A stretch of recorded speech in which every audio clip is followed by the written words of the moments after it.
সেই স্বাধীনতার স্বাদ উপভোগ করার জন্য বাংলার মানুষ সারা দুনিয়া জুড়ে ইসলাম এবং শান্তি পাওয়ার লক্ষ্যে চেষ্টা প্রচেষ্টা চালিয়ে গিয়েছেন। সেই শান্তি এবং চেষ্টা প্রচেষ্টা 2024 সাল পর্যন্ত চালিয়েও ফ্যাসিবাদ মুক্ত বাংলাদেশ গড়তে পারিনি।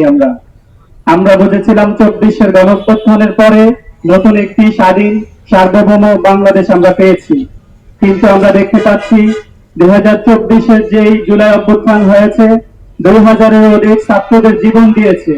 এই জীবন দেওয়ার পরেও যে বাংলাদেশ পেয়েছি আমরা, সেই বাংলাদেশে আবার ফ্যাসিবাদের রাজনীতি শুরু হয়েছে, সেই গুমের রাজনীতি শুরু হয়েছে, যেটা আমরা কে এম মামুনুর রশিদ ভাইয়ের মধ্য দিয়ে জুলাইয়ের নতুন বাংলায় নতুন আবার গুমের গুমের শিকার হচ্ছে মানুষ। ইতিমধ্যে কে এম মামুনুর রশিদ ভাই কে বা কাহারা কোন ইন্ধন বা ষড়যন্ত্রের মধ্য দিয়ে যদি তাকে গুম করা হয়ে থাকে, পরিবারের পক্ষ থেকে আমরা আকুল আবেদন করব, সে ব্যক্তি তার ভুল যাতে বুঝতে পেরে মামুনুর রশিদ ভাইকে তার পরিবারের কাছে সুস্থ এবং সুন্দরভাবে ফিরিয়ে দেয়। এটা আমরা জাতির কাছে এবং বর্তমান জুলাই অভ্যুত্থানের যে সরকার, সেই সরকারের কাছে এই আবেদন আমরা করছি। আমি পরিবারের পক্ষ থেকে ওই দিন ঘোড়া ছিলাম, আমি জানার পরে বিকেলে চলে আসি, রাতে 1টা বেজে যায় আস্তে আস্তে। আসার পর আমি যে বিষয়গুলা খোঁজ করে বের করছি, সেখানে হচ্ছে প্রশাসনের কাছে জিডি করার পর তারা এই বিষয়টা নিয়ে কাজ শুরু করেছে। কাজ শুরু করার পর মামুন ভাই ঘর থেকে বের হয়ে মেন রোড পর্যন্ত তিনি একা একাই হেঁটে গেছিলেন।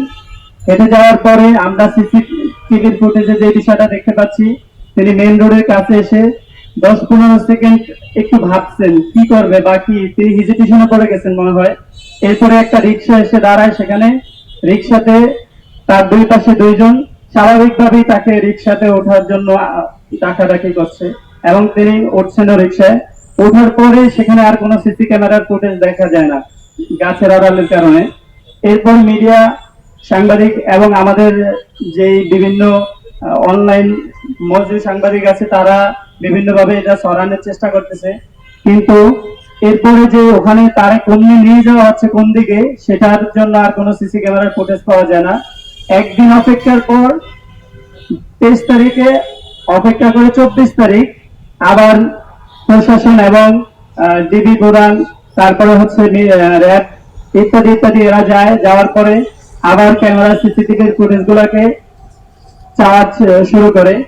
এরপরে ইউনিভার্সিটির সামনে সেখানে একটা সিসিটিভি ফুটেজ পাওয়া যায়, সেখানে দেখা যাচ্ছে রিক্সাতে দুই পাশে দুইজন, তিনি মাঝখানে।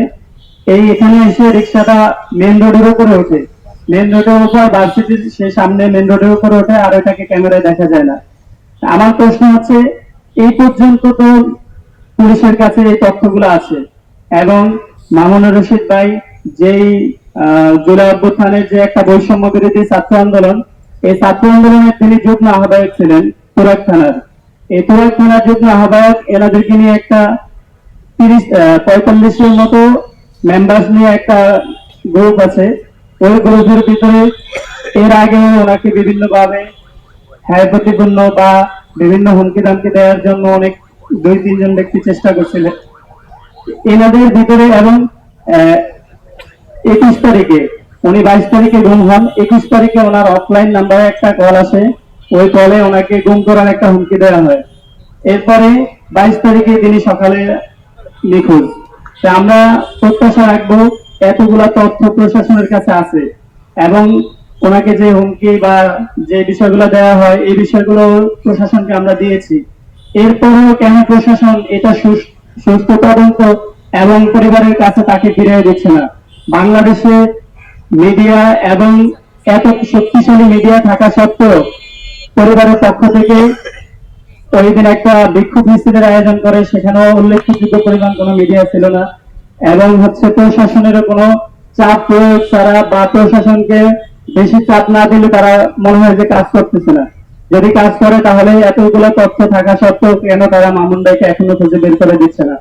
আমাদের জোর আবেদন, মামুন ভাই যেখানে যেভাবে যে কোনো ভাবে গুম হয়েছে, আমরা এটা সুস্থ তদন্তের মধ্য দিয়ে মামুন ভাইকে আমরা আমাদের পরিবারের কাছে ফিরে চাই।